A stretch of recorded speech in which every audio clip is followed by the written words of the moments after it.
Bismillah. Assalamualaikum warahmatullahi wabarakatuh.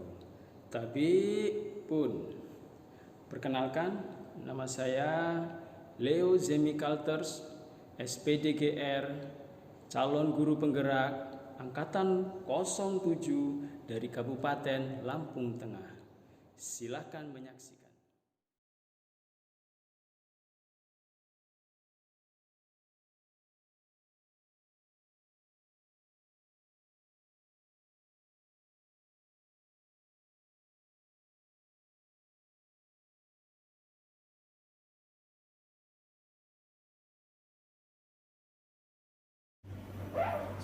Selamat pagi Pak Mustiadi. Pagi. Di sini saya sebagai calon guru penggerak di Lampung Tengah angkatan ke-7 mendapatkan tugas di modul 3.1 yaitu untuk mewawancarai pemimpin pembelajaran di sekolah asal dan beberapa sekolah yang lainnya. Dan ini Bapak Gusti Adi sebagai Kepala SMA Negeri 1 Seputih Surabaya Lampung Tengah. Saya ingin sedikit ngobrol dengan Bapak itu terkait dengan pengalaman selama menjadi pemimpin di sini dalam dilema etika atau dilema moral. Dalam dilema etika atau dilema moral. Jadi kalau ada bujukan moral, dilema etika itu kalau bujukan moral itu kan ketika seseorang harus memilih dan membuat keputusan antara benar dan salah. Kalau dilema etika itu ketika seseorang harus memilih antara opsi di mana kedua-duanya itu secara moral benar tapi saling bertentangan. Ini adalah saat di mana kita harus membuat keputusan antara benar dan salah. Di sini saya pengen ngobrol dengan Bapak karena Bapak kan kalau sekolah kan jauh rumahnya dari Sudirman, harus melewati jalan yang berliku-liku, tapi demi tugas memang dari negara Bapak ditugaskan di sini siap untuk menempuh itu. Jadi pengen ngobrol-ngobrol gitu Pak.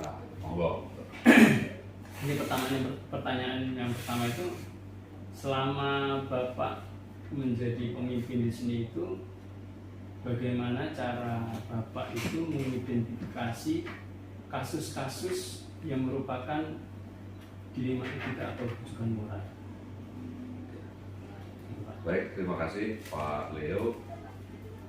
Pada pagi hari ini sudah mengkomunikasikan terkait dengan giat yang akan dilaksanakan dalam rangka pemenuhan salah satu tugas yang diamanatkan dalam proses mengikuti diklat CGP angkatan ke-7 ya Pak Leo. Terkait dengan yang dimaksud tadi tentang identifikasi, nah tentu yang namanya di setiap satuan pendidikan kalau kita telusuri pasti akan ada masalah. Ya. Nah, kalau masalah itu kan kalau kita identifikasi kontennya adalah kan kesenjangan antara harapan dan kenyataan. Nah, di tempat kita pertama terkait dengan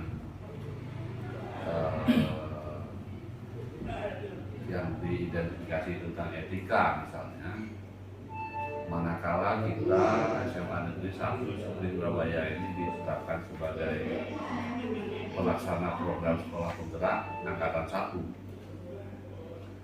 1, di satu sisi memang membuat saya cukup bangga dalam arti bahwasannya dari sekian yang mengikuti seleksi, karena yang diseleksi itu adalah kepala sekolahnya. Awalnya itu Pak ya? Ya, jadi penetapan sekolah penggerak itu yang diseleksi adalah kepala sekolah, dan sifatnya adalah dulu itu semua kepala sekolah jenjang SMA baik negeri maupun swasta di seluruh Indonesia itu wajib mengikuti proses. Dari sekian ribu kepala sekolah mungkin yang ada di Indonesia, ya yang patut kita syukuri dan akhirnya menjadi kebanggaan secara personal bagi saya dinyatakan lolos. Hanya saja dampaknya adalah ketika kita dinyatakan lolos dan menjadi pelaksana program Sekolah Penggerak Angkatan 1 di tahun 2021-2022, ya kebetulan saya berupaya semaksimal mungkin untuk memahamkan diri melalui beberapa kegiatan yang dilakukan oleh kementerian, oleh LPMP dan organisasi-organisasi pendidikan yang lain dalam rangka untuk meningkatkan kompetensi secara personal untuk menggerakkan bagaimana sih idealnya perjalanan sekolah penggerak. Sehingga di awal itu memang ya kita banyak menemukan masalah. Yang salah satunya adalah yang dimasalahkan adalah mengenai akibat dari perubahan penggunaan kurikulum yang sebelumnya kita menggunakan kurikulum 13, kemudian kita di program sekolah penggerak ini kita menggunakan kurikulum merdeka. Nah tentu banyak sekali perbedaannya, banyak sekali perubahannya terkait dengan muatan struktur kurikulum. Nah ini tentu akibat banyaknya perubahan itu tentu menjadi ada beberapa yang memang menjadi masalah. Salah satu contohnya adalah mengenai pemenuhan kebutuhan jam Di guru mapel juga ya, di guru mapel terutama rekan-rekan guru yang memang sudah tersertifikasi. Sebelumnya di kurikulum 13 mereka tidak bermasalah, kemudian ketika implementasi kurikulum merdeka akhirnya ada memang yang mengalami perubahan. Tapi kita kan tidak boleh bahasanya patah semangat. Jadi kita akan terus berkomunikasi dengan stakeholder terkait bagaimana mengakomodir teman-teman yang dulu sudah berada di zona nyaman, yang harapannya ketika penerapan kurikulum merdeka pun berada di zona nyaman. Artinya apa? Hak-hak yang mereka peroleh dulu ketika kita menggunakan kurikulum 13 pada saat pengimplementasi kurikulum merdeka pun masih tetap terpenuhi. Ya, maka akhirnya ada beberapa akibat kita komunikasi, ada arahan. Ya, puji syukur akhirnya di tempat kita ini hal itu tidak terjadi. Artinya apa? Semua teman-teman guru yang memang memperoleh hak tunjangannya profesinya ketika kita menerapkan kurikulum merdeka pun masih bisa terpenuhi. Intinya adalah ketika ada masalah kita memang berkomunikasi. Jadi kata kuncinya adalah komunikasi itu Pak ya. Ya, komunikasi, kemudian ada ya kita banyak bertanya dengan stakeholder yang mampu memberikan pengarahan kepada kita. Itu sebenarnya yang pada akhirnya teman-teman di satuan pendidikan kita ini tidak ada yang merasa dirugikan akibat penerapan kurikulum merdeka. Terima kasih Pak Gusti Hadi. Pertanyaan selanjutnya Pak, selama ini itu bagaimana Bapak itu menjalankan pengambilan keputusan di sekolah, terutama untuk kasus-kasus di mana ada dua kepentingan yang sama-sama benar, Ya. atau sama-sama mengandung nilai kebajikan. Ini kan dilema ini Pak. Ya. Kalau kayak gini ini gimana ini? Ya, Atau kalau pertimbangannya bagaimana ini? Yang di mana yang dipilih gitu Pak? Terima kasih. baik, terima kasih. Kalau terkait dengan itu, katakanlah tatanan moralnya seperti apa, manakala terjadi hal itu yang tadi dikatakan adalah dua kepentingan. Kalau saya sebagai pimpinan di lembaga ini modal awal saya itu modal kuat saya ya apa namanya hanya bermodalkan dengan satu, bahwa semua masalah itu pasti ada solusi. Nah akibat itu kita harus berkomunikasi lagi.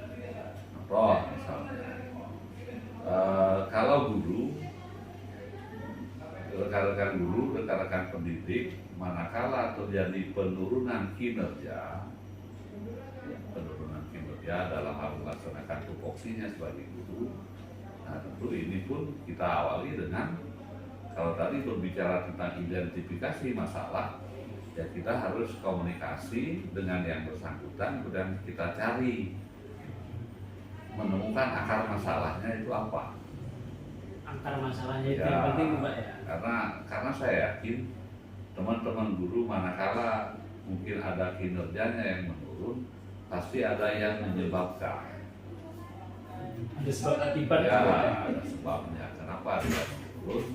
Nah, artinya apa? Dalam mengambil keputusan, kita tidak bisa langsung serta-merta begitu ada kita lihat ada kejadian langsung kita putuskan, ini tidak. Kalau saya menganut asas begitu, jadi kita coba komunikasi dulu. Contoh misalnya ada rekan kita beberapa kali tidak melaksanakan tugas karena sakit. Ya ini kita komunikasikan. Ya kalau masalah sakit, saya yakin semua pun tidak menghendaki, kan gitu. Iya benar. Semua tidak menghendaki haji, tapi ini akan pasti terjadi. Nah akhirnya dengan komunikasi itu kan kita bisa memberikan arahan. Ya paling mudah kita tahu, oh ternyata yang bersangkutan ini pada akhir-akhir ini tidak melaksanakan tugasnya karena ada masalah kesehatan. Solusinya apa? Kita beri ruang ya, kalau memang mau berobat ke berobat secara medis yang lebih tepat, ya silakan. Nah, ini kan salah satu upaya kita. Satu, kita menemukan akar masalahnya. Yang kedua, paling tidak kita juga bisa memotivasi teman-teman yang tadinya kinerjanya menurun karena sakit, setelah sembuh saya yakin pasti akan meningkat kembali. Itu namanya. Terkait dengan artinya itu kan di satu sisi saya sebagai pimpinan ini harus melakukan pembinaan karena adanya tadi kesenjangan tadi, karena adanya penurunan kinerja, karena itulah kan menjadi satu bagian tugas dari saya. Jadi melakukan pembinaan, membina ini kan ya apa namanya ya sekaligus melakukan pendekatan personal. Mungkin itu tadi masuk juga di, sebenarnya ada pertanyaan selanjutnya kan, langkah-langkah prosedur seperti apa yang biasa Anda lakukan ini masuk itu tadi Pak ya? Iya, sudah masuk itu tadi. Ya, maka tadi kan ada istilah mengidentifikasi. Mengidentifikasi. Salah satunya identifikasi itu kan kita mencari apa sih penyebabnya. Saya contohlah misalnya Pak Leo ini. Pak Leo minggu ini kok enggak muncul, kok enggak berangkat, ada apa? Kan komunikasi kita. Cari akar masalah Ya. tadi Pak ya, langkahnya tadi. Oh, ternyata Pak Leo enggak berangkat ini karena mau berangkat di perjalanan motornya rusak misalnya. Nah itu kan ya namanya kendaraan rusak kan harus diperbaiki, padahal orangnya kan sehat saja. Nah ini kan artinya apa? Ketika kita membuat keputusan itu melegakan semua. Artinya tidak ada yang dirugikan. Tidak ada yang dirugikan. Kita berupaya begitu. Kalau ketika ada suatu kasus nih Pak, yang menurut Bapak anggap efektif dalam mengambil keputusan pada kasus-kasus dilema etika ini gimana? Apakah seketika dan bermusyawarah dengan jajaran pimpinan atau nah, itu bagaimana dari Bapak sendiri? Kalau yang saya terapkan di sini tentu saya akan selalu berkoordinasi, bermusyawarah. Pertama yang kita ajak musyawarah kan kita lihat kontennya dulu. contoh ini. Kalau dia masalah proses pembelajaran, tentu kita akan komunikasi dengan jajaran pimpinan di Wakakurikulum. Kalau itu permasalahan tentang siswa, kita juga ada wakal yang menangani tentang kesiswaan. Kalau dia bermasalah tentang sarpras, kita komunikasi dengan wakal sarpras. Nah ini kita artinya apa? Ketika ada sebuah keputusan, itu adalah keputusan yang memang terlahir dari proses sudah dianalisis, sudah ada pembahasan, tidak serta-merta langsung ngambil keputusan gitu ya, Pak ya. Tidak. Itu justru kalau menurut saya kita boleh saja begitu terjadi langsung diambil keputusan, tapi bisa jadi keputusan itu tidak melegakan. Artinya mungkin ada pihak yang dirugikan. Ya, bisa jadi ada pihak yang merasa kita belum konfirmasi kok sudah diputuskan. Nah, itu kan kurang bagus. Jadi karena apa, modal dasar kita itu adalah komunikasi tadi.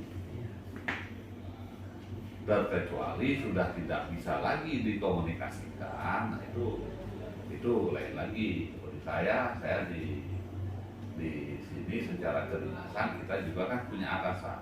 Oh iya. Ya, paling saya akan komunikasi dengan atasan. Ada Cabdin, kalau di wilayah kita kan ada cabang dinas wilayah. Kalau hasil dari komunikasi dengan Cabdin nanti ada rujukan apakah memang harus dikomunikasikan ke ke dinas, ya kita akan komunikasi ke dinas. Tetap koordinasi ya Pak. Tetap koordinasi. Salah satu contoh misalnya yang saya sampaikan terkait dengan kegiatan yang memang sudah menjadi agenda kita tentang studi wisata siswa. Nah, itu kan kita harus komunikasi secara vertikal. Iya. Jadi itu memang menjadi program sekolah, kemudian kita komunikasikan, meminta petunjuk arahan. Karena di masa-masa sekarang ini kan situasi kondisi ini kan fluktuatif. Kalau misalnya kita sudah mengagendakan menyampaikan ke siswa tentang kegiatan studi wisata, tahu-tahu di luar sana ada hal-hal yang memang tidak memungkinkan untuk melakukan kegiatan. Kalau yang kemarin kan tentang pandemi COVID, nah ini kan kita harus merujuknya kan ke sana. Ya sampai nanti apa-apa yang kita lakukan dengan niat yang bagus, dengan tujuan yang bagus, akhirnya didilemakan, dipolemika gara-gara kita tidak berkoordinasi. Artinya ketika kita koordinasi itu sudah ada dasarnya gitu Pak ya. Ya, jadi kita ngambil keputusan di sekolah itu dasarnya memang dari atasan ya, dan dengan fakta-fakta yang ada. Ya, nah salah satu contohnya ini baru saja kan.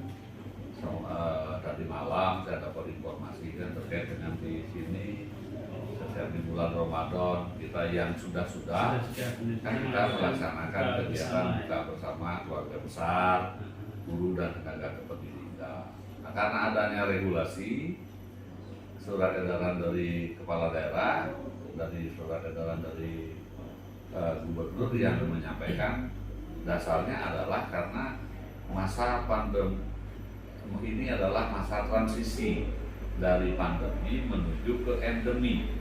Gitu. Kalau pandemi menuju ke endemi, nah diharapkan akibat kita menunda kegiatan itu transisi itu memang terjadi. Syukur-syukur bahkan hilang dia kan tentang COVID yang kemarin yang begitu membuat kita khawatir semua. Jadi kalau pandemi itu kan menyeluruh, kalau endemi kan di beberapa tempat. Jangan sampai nanti kita berkegiatan akhirnya menjadikan karena kita menghadirkan banyak keluarga, ya namanya kita buka bersama keluarga besar kan gitu, menghadirkan banyak keluarga, ya kita sih tidak berprasangka buruk. Siapa tahu, kan? Jangan sampai nanti akhirnya akibat kita melakukan kegiatan itu kita menjadi klaster di sini kan repot lagi nanti tim gugus dan yang lain. Iya benar Pak. Lebih baik kita menahan demi keamanan bersama. Terus Pak, selama ini yang merupakan tantangan Bapak dalam mengambil keputusan ketika mengalami kasus yang ada di 5 etika itu, menurut Bapak selama ini apa Pak tantangannya itu? Baik, terima kasih Pak Leo. Kalau tantangan terbesar yang saya rasakan karena kita ini belum sepaham. Contoh, ketika kita menerapkan kurikulum merdeka, pemahaman kita belum sama, yang akhirnya menyebabkan kalau ibarat orang melakukan kegiatan baris berbaris, pasukan baris berbaris, mestinya barisan yang bagus itu kan menerap langkahnya sama, maju jalan, ya sudah maju jalan, Satu komando jalannya kan gitu. Nah, karena saya juga pun menyadari karena program sekolah penggerak ini di tahun pertama kan baru bisa dilaksanakan di jenjang kelas 10. Oh ya, yang Sementara 11, kelas 11 dan 12. 12 masih menggunakan kurikulum 13. Artinya pada saat itu kita konsen bagaimana kita memahamkan guru-guru yang mengampu di kelas 10 di tahun pertama. Nah, sehingga ketika kita mengimplementasikan, nah tentu pasti akan ada perbedaan persepsi antara guru-guru yang sudah diberi pelatihan tentang kurikulum merdeka dengan guru-guru yang belum diberikan pelatihan tentang kurikulum merdeka, implementasinya seperti apa, kan gitu. Nah ini hal wajar sebenarnya. Tapi saya yakin seiring dengan berjalannya waktu, sekarang sudah kita di tahun kedua sebagai pelaksana program sekolah merdeka, pelaksana kurikulum merdeka. Dan nanti sekarang pun berat langkah kita juga belum sama, kan gitu. Walaupun sudah berjalan beberapa tahun ya Pak ya. Sudah 2 tahun, karena ada di kelas 12 ini yang masih pakai kurikulum merdeka. Tapi tahun depan mudah-mudahan ketika semua jenjang menggunakan kurikulum merdeka dan semua guru-guru ini kita berikan pemahaman tentang bagaimana role-nya kurikulum merdeka ini, ya mudah-mudahan kita akhirnya menjadi satu bahasa. Kalau tadi satu komando, kita maju jalan ya sudah maju jalan, kan begitu. Nggak ada lagi maju jalan itu harusnya ada masih jalan tempat ya Pak ya. ada jalan di tempat, bahkan ada yang mundur nanti kan repot. Iya benar Pak, iya. Karena itu tadi Pak. Ya mudah-mudahan, nah ini kan ini butuh proses. Memang dari beberapa kali saya mengikuti kegiatan, apakah dia rakor, apakah melalui daring ataupun luring, ya itu pun selalu kita diingatkan bahwasanya memang yang namanya piloting PSBI Angkatan 1 ini berat, butuh kerja keras. Itu tadi karena membangun paradigma baru itu sangat sulit. Karena dia pioner ya Pak ya. Pioner, ya itulah. Tapi sisi positifnya adalah kita diuntungkan karena kita lebih dulu mengenal bahkan melaksanakan kurikulum merdeka. Bahkan kita bisa memberikan penularan ke sekolah yang lain ya Pak ya. Ya. Di satu sisi ada beberapa sekolah sekarang tetangga kita yang menggunakan kurikulum merdeka saja belum pernah. Tapi nanti di 2023, 2024 ya itu menjadi kurikulum yang wajib dilaksanakan oleh semua satuan pendidikan. Jadi semua nanti Pak ya. Ya. Artinya kita kan untungnya kita lebih dulu mengenal. Jadi nggak kaget gitu Pak ya. Ketika nanti itu menjadi sesuatu yang harus digunakan, kita udah gak kaget lagi. Kita sudah bisa sama suara, sama bahasa, sama tindakan. Kan itu tindakannya sama. Hanya saja yang perlu disadari bahwasanya suksesnya program ini kan tidak bisa tergantung hanya satu orang. Contoh, tidak bisa hanya tergantung dengan kepala sekolahnya. Kepala sekolah ini tidak akan berarti apa-apa manakala tidak didukung oleh teman-teman guru yang lain, staf yang lain, siswa. Kalau nggak sinkron itu berarti nggak ini Pak ya, nggak baik juga. Semua warga sekolah. Semua warga sekolah dan harus sinkron dengan program yang diberikan itu tadi Pak. Ya, betul. Tapi saya yakin, saya optimis bahwa misalnya ketika kita sudah melaksanakan kurikulum merdeka ini, apa yang menjadi harapan dari kementerian, harapan kita bersama itu akan tercapai, yaitu proses transformasi pendidikan. Karena kita pun sama-sama sudah tahu semasa pandemi kemarin kan banyak sekali sesuatu yang hilang, terutama adalah hilangnya proses pembelajaran. Dan itu pun harus kita sadari. Jadi untuk membangun itu kembali memang sulit, tapi tidak usah berpikir hati, karena kurikulum merdeka ini salah satu upaya untuk mengejar ketertinggalan itu. Bila perlu kan kalau bahasanya adalah kita akan melakukan lompatan. Transformasi pendidikan itu melakukan bukan lagi hanya jalan kecil-kecil, kalau bila perlu lompat. Karena dengan lompatan itu pasti akan terjadi perubahan. Berubah sekecil apapun itu yang bisa dinyatakan dengan nilai itu sudah bagus. Walaupun hanya 1% Pak. Ya, artinya ada perubahan. Ya, daripada kita jalan di tempat atau bahkan kemunduran. Nah, bahkan ada kemunduran itu kan perlu lagi analisa lebih jauh. Ketika Bapak ngambil keputusan dilema etika itu, apakah ada perlu waktu khusus atau jadwal khusus untuk menentukan itu, atau spontan aja, atau begitu ada kasus Bapak mengumpulkan kayak tim jajaran pimpinan atau bagaimana itu Pak? Itu kita melihat kondisional. Kondisional tergantung kasus Pak. Kalau secara rutin, kontinu, kita kan di sini di sekolah kita kan sudah punya agenda, kita setiap bulan mengadakan rapat rutin, rapat koordinasi.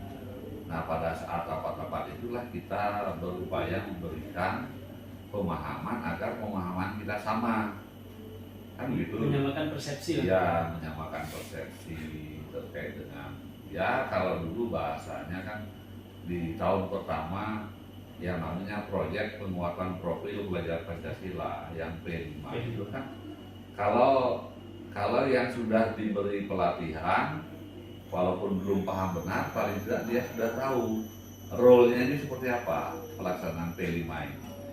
Tapi kalau yang belum tahu kan bisa aja ada suara-suara yang kalau menurut saya sumbang. Oh iya, ada proyek. Karena apa? Dalam tanda kutip proyek itu dianalogikan adalah proyek, mungkin di luar sana ada proyek yang uangnya banyak. Artinya proyek itu menghasilkan uang. Nah, padahal di sini adalah proyek terkait dengan proyek pembelajaran, proyek penguatan profil pelajar Pancasila. Bagaimana kita memberikan mengedukasi peserta didik agar memiliki nilai-nilai Pancasila yang konon selama ini kan itu yang menjadi baseline-nya pelaksanaan kurikulum merdeka. Kalau sudah itu kita berikan pemahaman yang sama, ya mudah-mudahan nanti dalam pelaksanaan P5 itu kan akhirnya tadi berat langkah kita sama. Nggak ada lagi nanti bahasa. Bahkan kami dulu Pak Leo terus terang ketika awal melaksanakan, kita orientasinya yang namanya proyek berarti produk. Oh, ada produknya. Ada produk kan gitu asumsi kita awal. Akhirnya dari beberapa proses yang kita ikuti baik secara coaching, ada BIMTEK dan yang lain, kita mulai juga membelajarkan diri, memahamkan diri. Oh ternyata bahwa proyek P5 itu ya tidak harus diakhiri dengan produk, karena produk itu hanya hasil samping. Iya. Tapi yang sejatinya bagaimana siswa itu bisa memiliki nilai-nilai Pancasila itu. Ya antaranya apa? Ya ada gotong royong, ada apa namanya mandiri, tanggung jawab, kan gitu yang diharapkan. Memang seperti kemarin, kita bergotong royong membuat bilik suara. Nah, bilik suara ini kan produk. Ya. Tapi bagaimana prosesnya membuat bilik suara ini dalam apa namanya suara demokrasi itu? Nggak, kalau mau yang bilik suaranya yang agak bagus, ya kita bergotong royong bersama-sama dengan kelompok ini, kerjakan, kan gitu. Ada nilai gotong royong ya, nilai gotong royongnya, ada kemandiriannya, ada berpikir-pikir, ada yang punya ide-ide, biar ini biar nanti di bilik suara itu tidak terjadi masalah, ini harus diberikan ornamen ini misalnya. Nah itu kan sudah kreatif. Ya, jadi itulah yang di kurikulum Merdeka ini, itulah yang menjadi satu keharusan.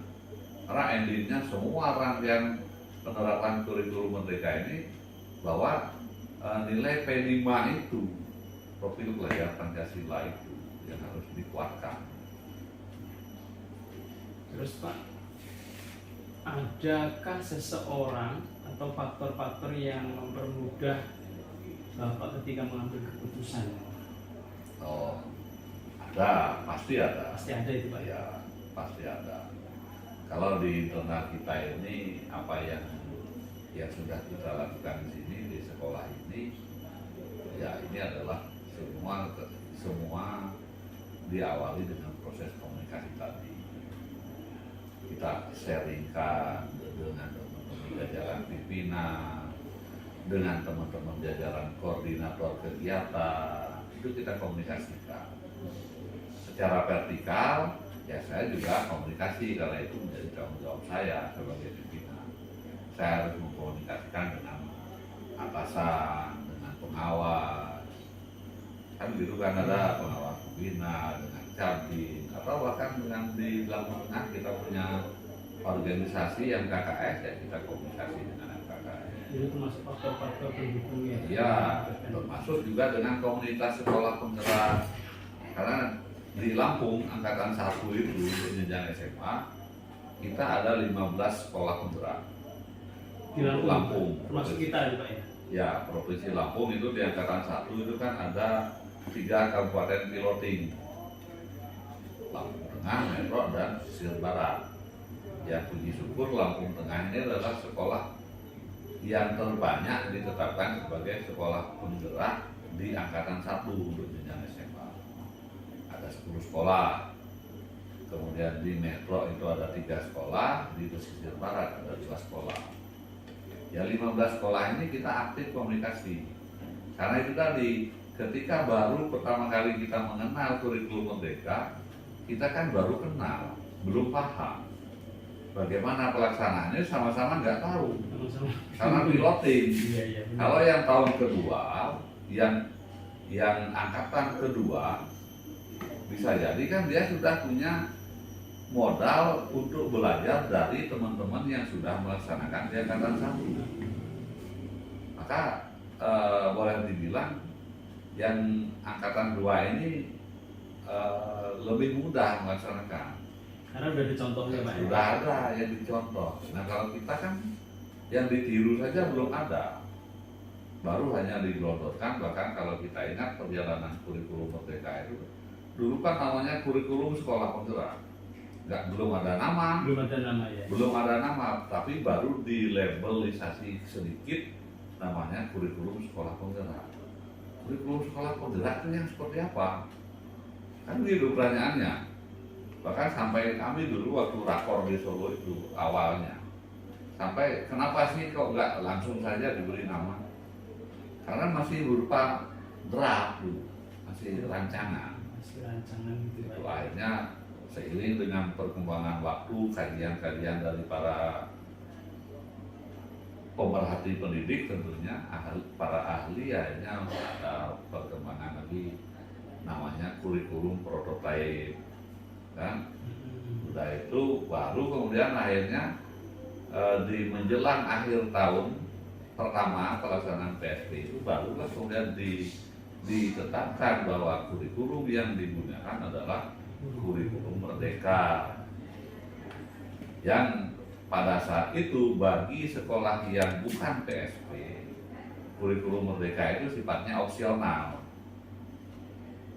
Kalau PSP kan wajib menerapkan, kalau yang tidak PSP itu sifatnya opsional. Boleh manakala satuan pendidikan itu sudah siap melaksanakan, boleh menggunakan kurikulum merdeka. Tapi nanti, nah kan saya bilang nanti di 2024-2025 itu menjadi satu keharusan. Sekarang ini masih opsional. Untuk yang tahun ajaran yang akan datang ini PSP kurikulum merdeka itu masih opsional. Nanti 2024-2025 wajib. Semua satuan pendidikan di seluruh Indonesia wajib menggunakan kurikulum merdeka. Berarti kan yang angkatan 1 sudah 3 tahun lebih dulu mengenal. Dan sudah terbiasa Pak ya. Ya harapannya ketika sudah mengenal 3 tahun sudah paham, paling tidak bisa mengimbas. Kan harapan dari pelaksanaan ini dari kementerian kan gitu, karena piloting namanya piloting kan, ditunjuk dengan cara seleksi tadi. Harapannya nanti ketika sudah ditetapkan ini sebagai kurikulum nasional, yang kurikulum merdeka ini semua menggunakan, nah bagi yang baru menggunakan boleh melakukan sharing komunikasi dengan sekolah yang sudah melaksanakan. Nah kita ya untungnya tadi itu memang di awal kita capek, bingung sekali juga kan ya, bingung apa yang mau dilaksanakan. Tapi setelah ini kan mudah-mudahan ke depannya kita sudah mulai mendapat gambaran yang lebih jelas, oh ini arahnya kemana. Contoh tadi saja pelaksanaan yang saya sampaikan P5 itu, dulu kita berorientasi, oh ini harus ada produk. Setiap P5 harus ada produk. Maka teman-teman dulu kan mulai ada yang membuat pakan di profil dalam rangka memilih tema itu, tema profil belajar Pancasila itu ada yang membuat pengolahan sampah, mesin sampah, ada pengolahan pakan dan yang lain. Akhirnya kan ujungnya kan ke produk. Tapi intinya adalah produk itu hasil samping dari kegiatan P5. Bagaimana berproses biar menjadi produk itu, kan gitu. Contoh yang tadi yang saya sampaikan tadi, orang membuat bilik suara itu kalau sendiri kan susah. Maka bagaimana kita mengedukasi bahwa oh ini bisa loh, biar pekerjaan ini ringan, kita kerjakan saja bersama-sama. Nilai gotong royongnya ada di sana. Ini pertanyaan terakhir ini Pak. Ya. Dari semua hal yang telah disampaikan, pembelajaran apa yang dapat Anda petik dari pengalaman Bapak ketika mengambil keputusan dalam dilema etika? Ya, baik, terima kasih. Kalau terkait dengan itu, mungkin juga sebagai closing statement ya. Iya. Kalau saya selalu berpikir positif terhadap dilema-dilema yang terjadi. Terhadap fenomena-fenomena yang terjadi ini kita berpikir positif. Dalam arti apa? Yaitu tadi, satu contoh misalnya ketika pelaksanaan kurikulum merdeka ini ada teman-teman yang merasa, waduh, saya gimana ini pemenuhan jam saya yang pada akhirnya nanti hak saya tidak terpenuhi. Tapi saya yakin manakala kita menjadi pelaksana kurikulum merdeka ini, stakeholder yang terkait jauh di atas sana, dari kementerian, dari dinas pendidikan pusat, dia sudah punya rancangan memberikan sebuah solusi-solusi yang akhirnya tidak ada pihak-pihak yang merasa dirugikan akibat penerapan kurikulum merdeka. Salah satu contoh saja, dulu di tahun pertama kita bingung, yang belum terpenuhi jamnya ini mau dikasih jam apa, kan gitu. Ya, kalau diberi jam lain linear tidak, kan gitu. Nah sekarang akibat dari berbagai perubahan-perubahan yang terjadi kan, koordinator proyek itu saja kan bisa disetarakan dengan jam.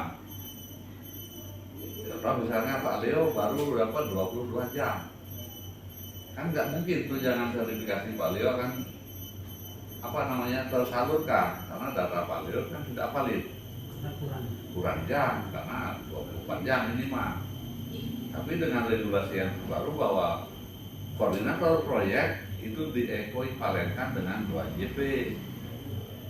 Pak Leo masuklah jadi koordinator, dapat tugas sebagai koordinator proyek profil pelajar Pancasila. Maka nanti secara terakui yang 2 jam itu, maka terpenuhilah 24.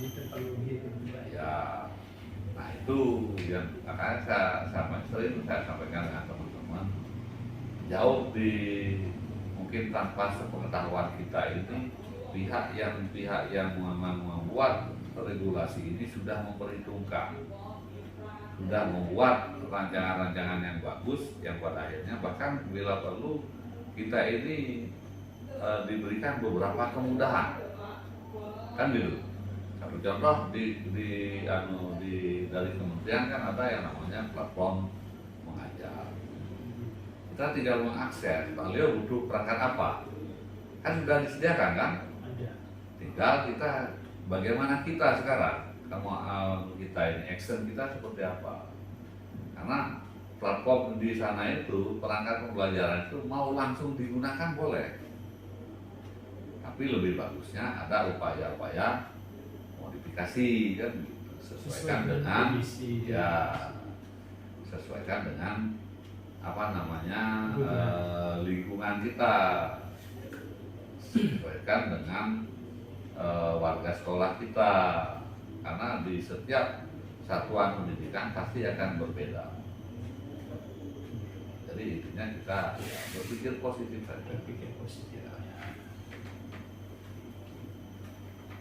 Oke Pak, terima kasih Pak atas waktunya yang sudah diberikan, dan ini tadi dari 8 pertanyaan sudah Bapak jawab semua, dan mudah-mudahan kedepannya itu menjadi lebih baik lagi. Dan saya juga mohon doa dari Bapak Kepala Sekolah, mudah-mudahan saya bisa lulus di guru penggerak. Dan mohon dukungannya dari Bapak, gitu Pak. Baik, terima kasih Pak Leo yang melakukan kegiatan hari ini. Kalau saya bangga sekali dengan kalian, ada yang angkatan pendidikan, ada Pak Leo, ada Pak Sigit, ada Pak Lesi, yang sama-sama berproses dalam kegiatan diklat ya, pendidikan dan latihan calon guru penggerak. Artinya apa-apa yang memang menjadi arahan dari kegiatan itu ya kita ikuti. Yang pada akhirnya nanti saya berharap semua yang ikut berproses dari sekolah kita ini 3 orang ini ya dinyatakan memperoleh hasil yang terbaik. Kenapa? Karena dengan proses inilah yang salah satunya kan peningkatan kompetensi.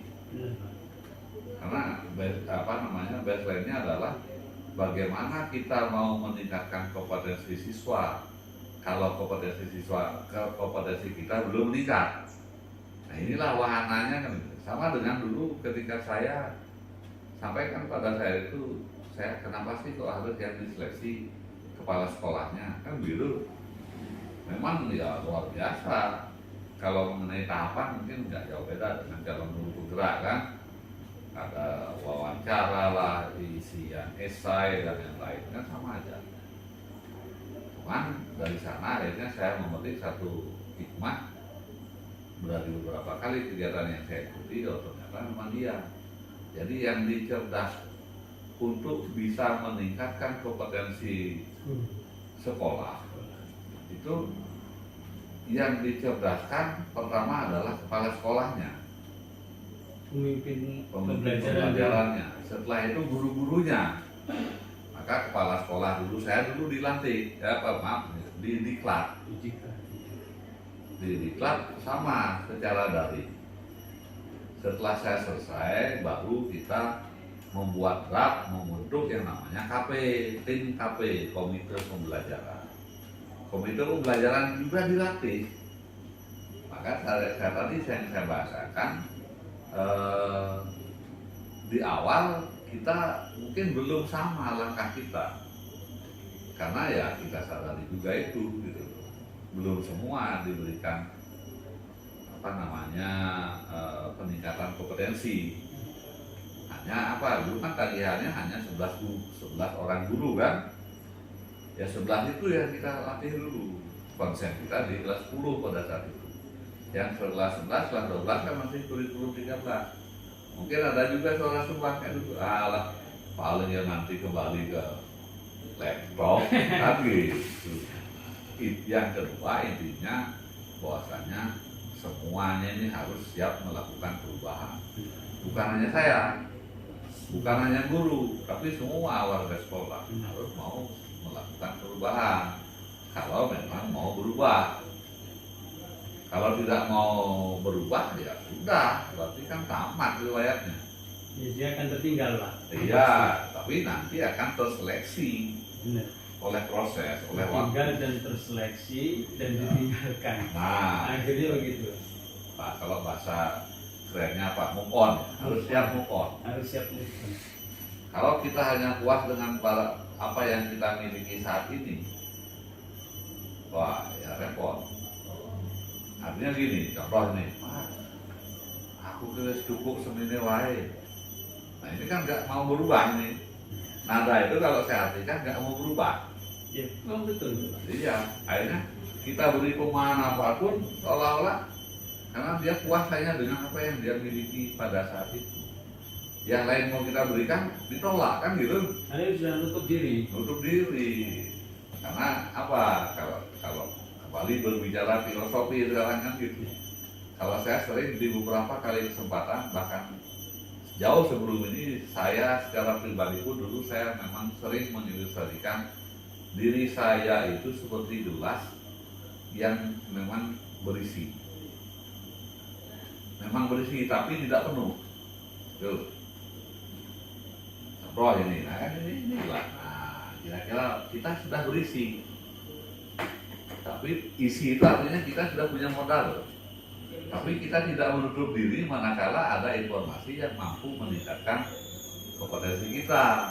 Masih bisa ditampung. Iya, diisi gelas ini masih bisa nampung.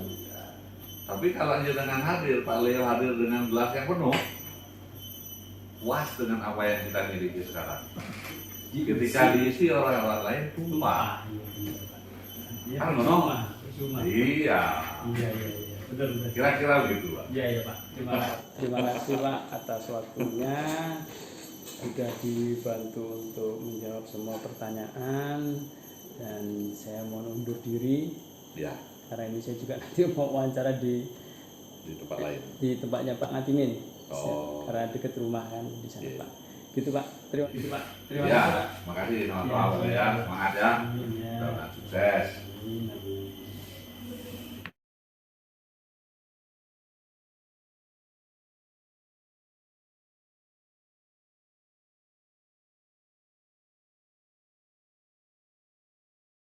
Assalamualaikum.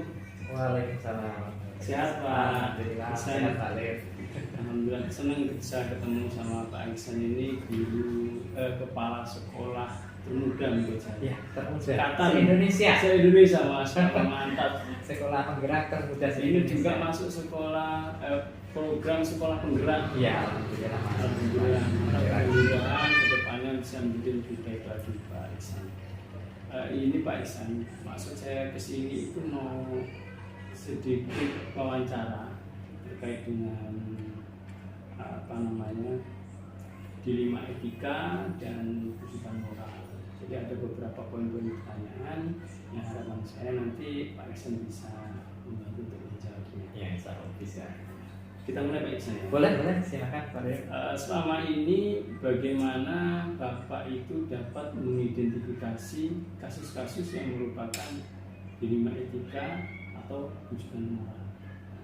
Karena yang kita ketahui kan kalau rujukan moral itu ketika seseorang harus memilih dan membuat keputusan antara benar dan salah. Yang satunya benar, yang satunya salah. Tapi kalau ketika dilema etika itu dua-duanya ini benar, tapi saling bertentangan. Gitu. Oke. Kalau di tingkat sekolah dasar Pak Leo, terutama sekolah SD Santila Nusantara yang sering saya alami itu adalah ketika anak-anak itu konflik. Nah, kita kan tidak bisa menyalahkan satu anak ataupun satunya, karena yang namanya anak itu kan peserta didik yang belum paham mengenai suatu hal yang kita anggap benar. Nah, terkadang permasalahan itu datang tidak disangka-sangka, entah itu konflik karena beda pendapat atau karena bermain berlebihan. Nah, dari hal ini biasanya kami mengundang wali untuk menyelesaikan. Terus selama ini itu bagaimana menjalankan mengambil keputusan yang Bapak lakukan di sekolah ini, terutama untuk kasus-kasus yang mana ada dua kepentingan yang sama-sama benar atau sama-sama mengandung nilai kebajikan. Nah, ini kan masuk etika itu.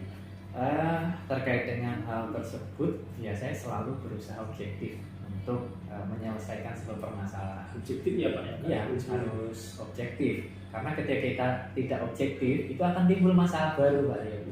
Ya, bisa dikatakan kita harus bisa menyelesaikan sebuah permasalahan itu di mana dua-duanya bisa legowo.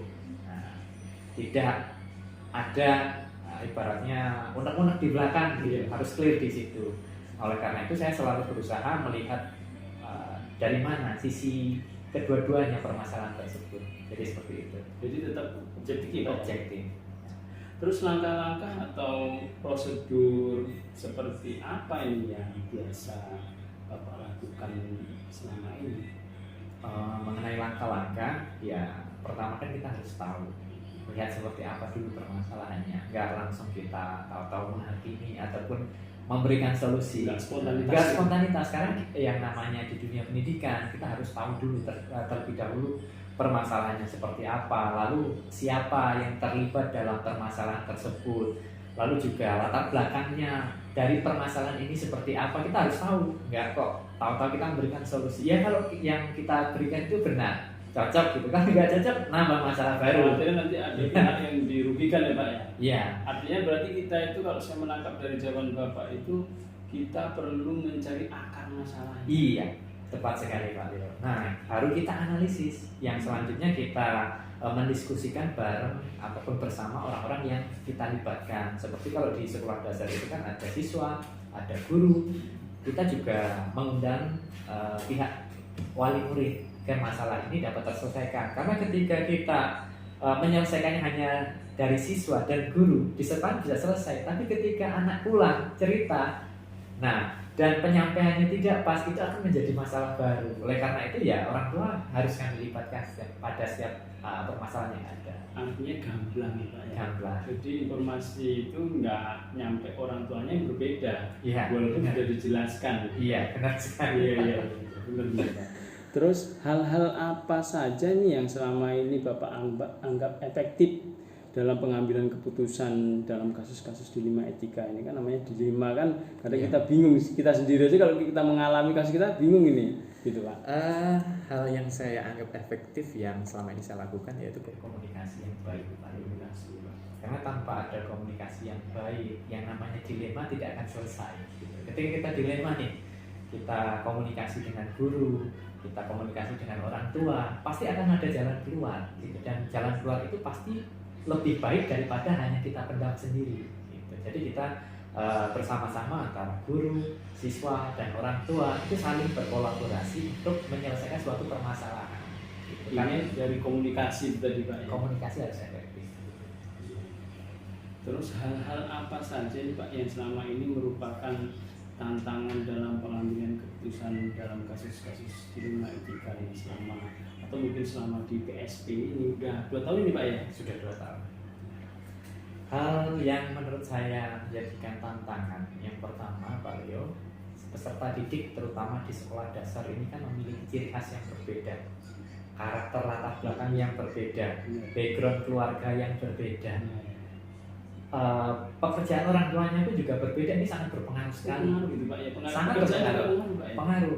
Karena kan jika ada siswa yang orang tuanya itu adalah guru, ketika terdapat masalah di sekolah akan cepat diselesaikan kan sama-sama guru memahami. Nah, berbeda halnya dengan orang tua yang notabene bukan pendidik. Nah, itu cara menyelesaikannya pun juga berbeda, pendekatannya pun, cara komunikasinya pun juga harus berbeda. Ini yang jadi tantangan untuk di SD Islam Timba Nusantara Pak Leo.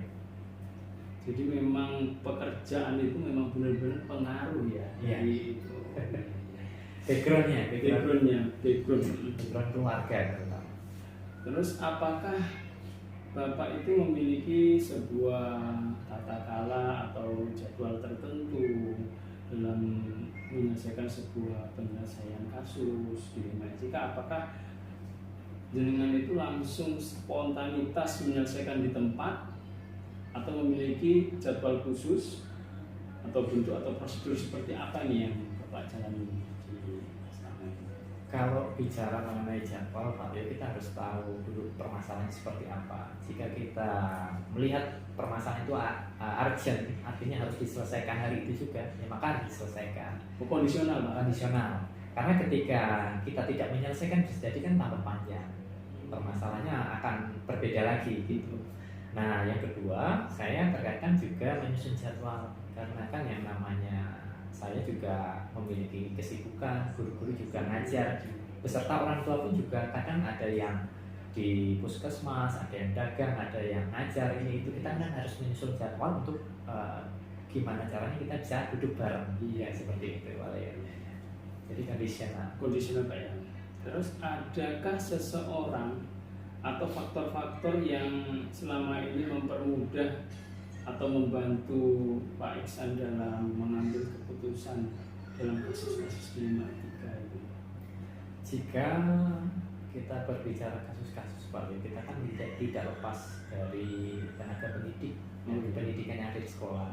Nah, yang orang-orang yang sering membantu saya dalam menyelesaikan ini ada guru, termasuk siswa itu sendiri, dan ada orang tua juga. Terkadang saya juga konsultasi karena SD Islam Timba Nusantara itu kan adalah yayasan, konsultasi ke yayasan bagaimana menyelesaikannya agar tidak salah langkah. Seperti vertikal ya Pak ya? Vertikal, horizontal juga, bahkan ke bawah ke guru. Gitu. Ya karena kan ketika kita tahu di sekolah dasar itu permasalahannya banyak sekali di siswa, yang terjun langsung di peserta didik kan guru yang tahu karakter siswanya seperti apa. Gitu. Ini terakhir ini Pak pertanyaan. Dari semua hal yang telah Bapak sampaikan, pembelajaran apa nih yang dapat dipetik dari pengalaman Pak Iksan dalam mengambil keputusan dilema etika ini? Ketika kita mengalami sebuah permasalahan pasti ada hikmahnya, ada hal yang dapat kita petik. Hikmahnya itu Pak ya? Hikmahnya itu biasanya tidak hanya satu Pak. Yang pertama, kita dari permasalahan tersebut itu kita harus menjalin komunikasi dengan baik. Dari permasalahan yang ada, kita pasti akan lebih baik lagi komunikasinya dengan orang tua, dengan guru maupun dengan siswa. Lalu yang kedua, dari permasalahan tersebut kita itu mengajak orang tua untuk bekerja sama, menjadi partner dalam pendidikan. Karena di dunia pendidikan itu, terutama di sekolah itu kan tidak 24 jam penuh. Nah, hanya beberapa jam, kurang lebih hanya dari jam 7:30 sampai ba'da zuhur. Nah, setelah itu kan anak-anak pulang. Nah, waktu yang panjang ini kan di rumah. Oleh karena itu kita bersama orang tua itu saling berkolaborasi dalam menyusun program di sekolah seperti ini loh, agar anak-anak di rumah juga melaksanakan program tersebut. Nah, kita gandeng orang tua. Artinya harus sinkron ya Pak? Harus sinkron. Jangan sampai kita membuat program A di rumah kok dibuat B. Iya. Nah, Jadi misal kita di sekolah ini anak-anak dibatasi main HP-nya, Iya. ternyata di rumah malah didojong. Nah, Iya. ini berarti kan nggak sinkron ini. Contoh Iya. kecil yang seperti itu, Pak. Iya, termasuk di kelas atas Pak Leo. Di kelas atas itu kan kita sudah ada mata pelajaran TIK ketika kita Oh, berbicara juga, Pak, ya? berbicara mengenai teknologi.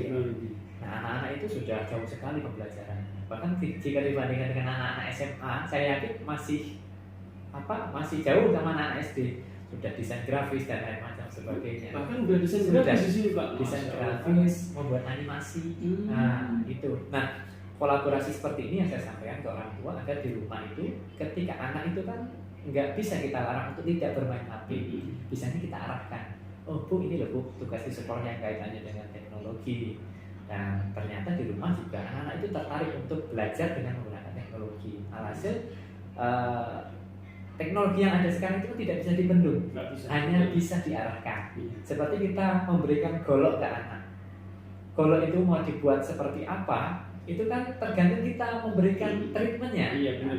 Kalau kita mengarahkan yang baik, maka anak tersebut akan menggunakan golok tersebut dengan baik. Dan bermanfaat, ya, Pak. Ya, dan bermanfaat. Jika tidak diberikan treatment ataupun pendampingan, bahaya paling. Nah, iya, bahkan bisa melukai. Iya, nah, Iya, itu benar. gambaran teknologi saat ini. Iya, Jadi benar. seperti itu. Lalu yang terakhir, hal yang dipetik itu ya sebagai tenaga pendidik maupun pendidikan seluruh SD Islam Bintang Nusantara, kita harus sabar. Seperti yang saya katakan tadi, karakter peserta didik, backgroundnya itu pasti berbeda-beda. Ini yang membuat kita harus mengerti, menganalisis. Yang kita lakukan setiap awal itu ada yang namanya asesmen diagnostik atau awal pembelajaran. Ini yang kita gali informasinya dari setiap peserta didik itu memiliki karakter seperti apa. Karena ya kita tahu bahwa di kurikulum merdeka ini kita sama-sama melaksanakan kurikulum merdeka ini sangat penting sekali. Jadi guru itu harus benar-benar sabar dan mengerti peserta didik hingga detail, Pak. Jadi seperti itu. Terima kasih Pak Iksan, dari beberapa poin yang saya tanyakan tadi sudah Bapak jawab dengan mudah, dengan baik, dan mudah-mudahan semuanya itu nanti bisa menjadi pembelajaran kita semua. Artinya kita bisa menjadi mengambil hikmahnya, mengambil pelajarannya, gitu ya Pak ya. Dan saya juga mengucapkan banyak-banyak terima kasih sudah meluangkan waktunya. Dan maaf sudah mengganggu waktunya. Pak. Iya, terima kasih Pak Iksan. Iya, sama-sama Pak. Assalamualaikum Pak. Waalaikumsalam.